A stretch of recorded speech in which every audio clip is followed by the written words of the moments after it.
sekarang tuh Instagram kerennya adalah ketika kita ngeblok satu dengan nama itu, kalau dia bikin lagi akun yang sama, tidak akan bisa masuk gitu. Jadi diblok-blokin aja lah, nggak usah dipikirin lah. Kita nggak pernah minta makan sama netizen, kita tidak pernah menyusahkan netizen, kita malah selalu kasih gosip-gosip, hiburan-hiburan yang mereka juga senang di rumah.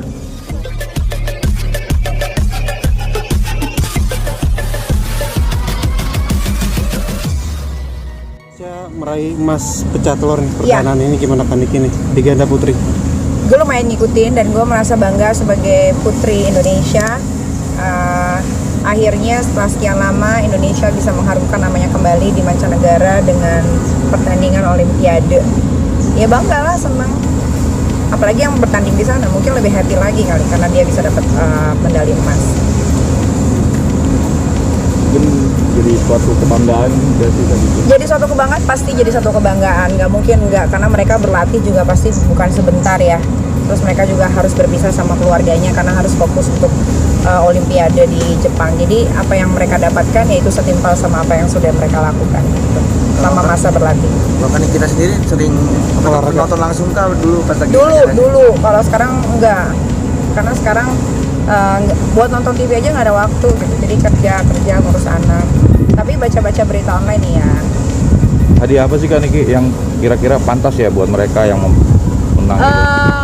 Indonesia beda sama negara lain ya. Walaupun mereka bisa mencetak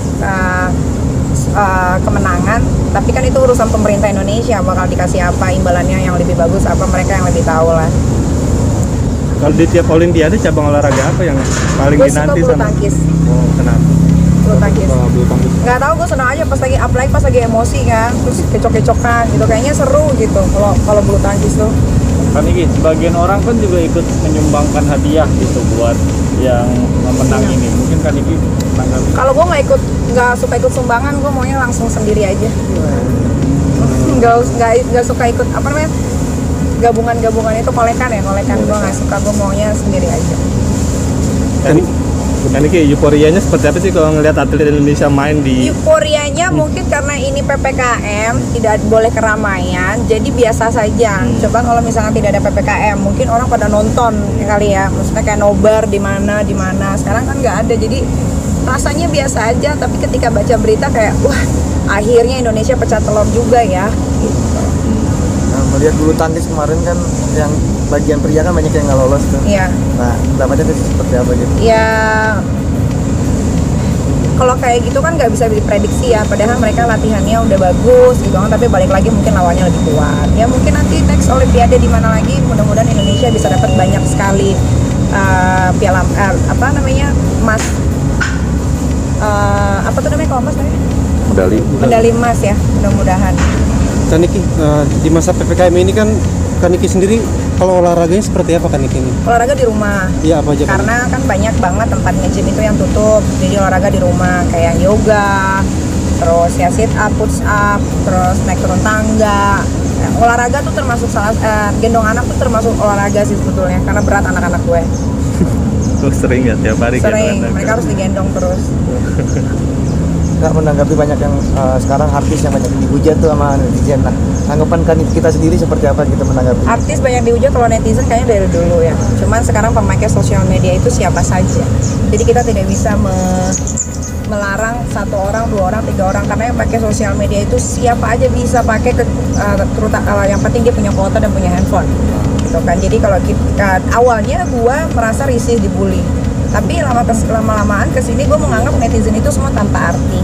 Jadi mereka tuh cuma iseng aja, karena gue juga bisa memaklumi, apalagi ini PPKM banyak sekali pengangguran, orang yang dipecat, dirumahkan, sampai tidak punya uang, susah untuk makan, akhirnya dia stres, akhirnya dia melampiaskan jari-jarinya untuk menghina salah satu artis yang tidak pernah kenal dengan dia secara pribadi. Buat gue itu udah jadi biasa aja lah, nggak usah terlalu dipikirin.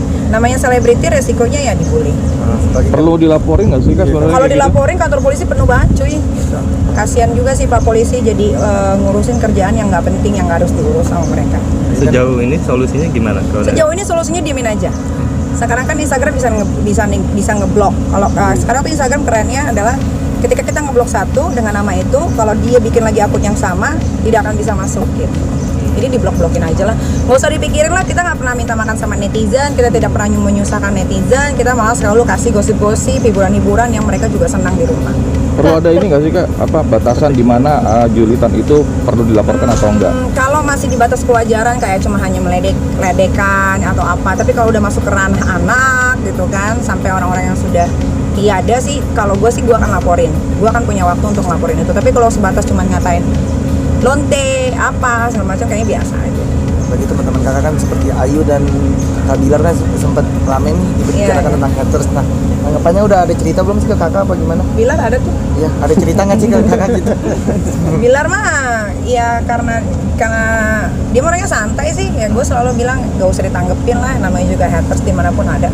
Masih bagus haters sebenarnya haters Indonesia sama haters luar sama-sama, malah buat gue julitan paling julid adalah haters ini sih.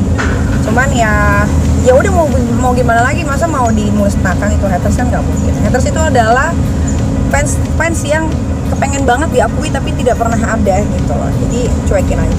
Sempet sharing atau minta solusi sama Kak Niki? Dia sharing tentang pernikahan apapun itu. Kagak, itu masalah netizen. Masalah netizen gitu. Netizen dia sudah bisa mengatur sendiri lah, dia sudah punya manajemen. Kan Niki, ini soal PPKM ini kan Niki. Iya. Niki kan usaha juga, ini Iya. juga. Ini kan belum tentu juga ini diperpanjang, ini gimana kan Niki? Untuk Kak Niki sendiri. Alhamdulillahnya gue kalau yang dulu PSBB namanya ya. PSBB gue memang ada pengurangan pegawai. Tapi sekarang PPKM tidak ada pengurangan pegawai dan tidak ada pemotongan gaji. Jadi semua dapatnya utuh gitu kan. Ya ini resiko bersama lah. Ini kesusahan masyarakat Indonesia semuanya gitu kan. Bukan cuma gue atau rekan bisnis gue atau teman-teman gue, tapi semuanya. Nah, gimana sih cara menanggulanginya supaya PPKM ini selesai? Cobalah nurut gitu loh sama pemerintah. Kalau disuruh vaksin, jangan takut, jangan mau dikasih berita-berita palsu katanya habis vaksin nanti bisa meninggal apa segala macam.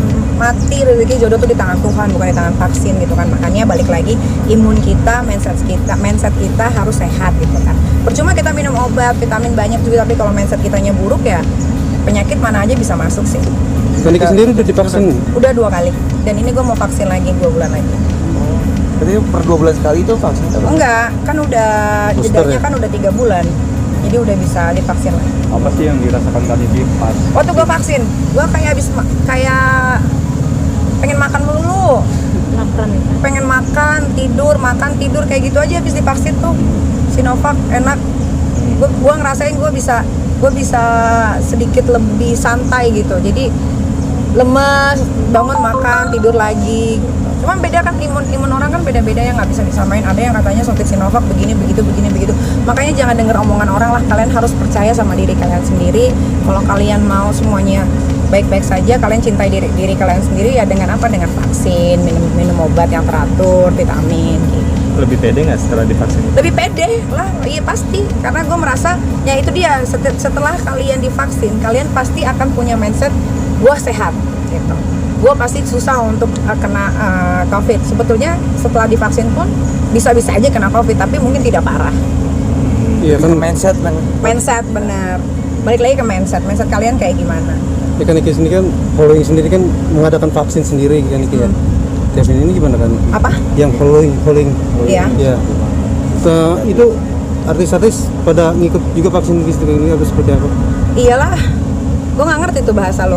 Holy Wings. Oh, Holy Wings. Iya ngadain vaksin. Oh iya, Ngadain Holy vaksin. Wings. Holy Wings vaksin itu memang mengadakan itu karena kan tempat usahanya tutup nih, ya kan, supaya nggak tutup banget, supaya nggak kotor banget itu tempat. Akhirnya itu tempat dibikin jadi satu tempat untuk vaksin, agar apa sih, agar masyarakat di Jakarta pada umumnya mau vaksin tuh udah nggak ribet gitu kan. Sekarang tuh semua udah dipermudah, kalian tinggal bawa KTP, mau domisili kalian dimanapun kalian diterima, boleh di Polres, boleh di Polsek, boleh di Holy Wings mana saja, boleh di tempat-tempat yang menyediakan vaksin yang free gitu kan. Jadi kalian jangan lagi mau terpengaruh sama orang-orang yang jahat gitu kan. Yuk kita cepet-cepet menyehatkan lagi negara ini supaya kita bisa hidup lagi secara normal.